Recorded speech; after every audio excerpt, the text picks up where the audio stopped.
هذه الصفة هي صفة الغنة. صفة الغنة لم يتعرض لها إمامنا الجزري صراحة، يعني لم يذكرها في آخر الأبيات لما قال وللتفشي الشين وضاد نستطل، لكن الغنة الله يسلمكم علماؤنا ينظرون لها من زاويتين. الغنة كما نعلم وكما مر معنا في بحث مخارج الحروف صوت من التجويف الأنفي. هذا الصوت كانت العرب تستعمله مع حرفين لا ثالث، هما الميم والنون. لما يقول العربي أم، جربوا هكذا، أم، ما، مو، مي، تجدون بأن الأنف يعمل مع الشفتين في إخراج حرف الميم، بدليل لو سددنا الأنف وقلنا أم، ما، مو، مي، نجد بأن الصوت قد اختل ولم يعد ميما صحيحة. هذا دليل على أن الغنة جزء الميم.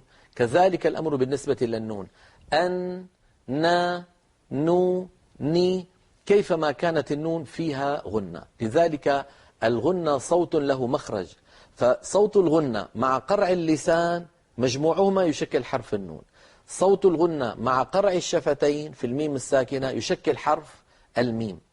فالغنة جزء النون وجزء الميم، لذلك من هذه الزاوية هي مخرج. ماشي الحال؟ لكن طولها وقصرها، هذه الغنة كم طولها؟ واختلاف أحوال النون وأحوال الميم. النون والميم أحيانا مظهرتان، أحيانا مدغمتان، أحيانا مخفاتان، والنون عندها القلب الذي يسميه الناس الإقلاب. فهل طولها واحد في كل هذه الحالات؟ طبعا لا. اختلاف طول الغنة طولا وقصرا باختلاف أحوال النون والميم من حيث الإظهار والإدغام والقلب والإخفاء، هذا صفة. إذن متى تكون الغنة صفة؟ تكون صفة عندما نتكلم عن طولها وقصرها. متى تكون الغنة أطول ما تكون ومتى أقصر؟ هذا سنتكلم عليه بعد ذلك إن شاء الله تعالى عند قول إمامنا الجزري وأظهر الغنة من نون ومن ميم إذا ما شدد إن شاء الله تعالى. نرى اللوحة التي هي تبين لنا صفة الغنة من حيث كونها صفة. نرى على اللوحة بارك الله فيكم، هي صفة، هي يعني الغنة هي صفة للنون والميم تحركتا أو سكنتا ظاهرتين أو مدغمتين أو مخفاتين، إلا أن طولها يختلف بحسب وضعهما. وضع مين؟ الميم والنون.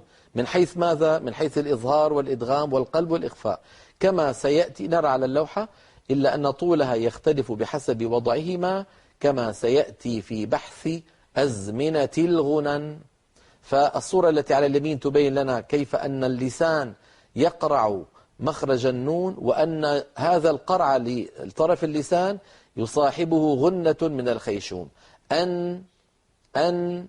وكذلك الأمر بالنسبة للميم في الصورة التي على اليسار، الشفتان تقرع إحداهما الأخرى ويصاحب ذلك غنة من الخيشوم كما نرى. أم. هذه هي صفة الغنة، وإن لم يكن الجزري قد ذكرها صراحة، لكن ذكرها ضمنا بقوله وأظهر الغنة، من أظهرها بمعنى طولها. سنتكلم ذلك في موضعه، لكن أظهر الغنة بمعنى طولها.